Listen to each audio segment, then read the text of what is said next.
విస్తరి ముందేసి పస్తులు పెట్టావే, తీపి వస్తువు చుట్టూ తిరిగే ఈగని చేశావే. చీచి సిగ్గలేని మొగుడు గారండోయ్, గుయ్ గుయ్ గుయ్ గుయ్ అంటూ మీదికి రాకండోయ్. వై వై వై గంపెడి పిల్లలతో ఇంటిని నింపావే, సాపాదిండు సంసారాన్ని మేడెక్కించావే. ఇరుగు పొరుగు ముందు సరసాలొద్దండోయ్, గట్టి పడుకోరే కుక్కలాగా మీ వాళ్ళు, ఏం చేస్తాం ఎక్కేస్తాం ఇట్టాగే డాబాలు.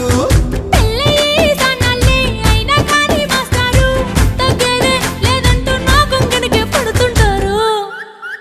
హే గోదారి గట్టు మీద రామసలకావే,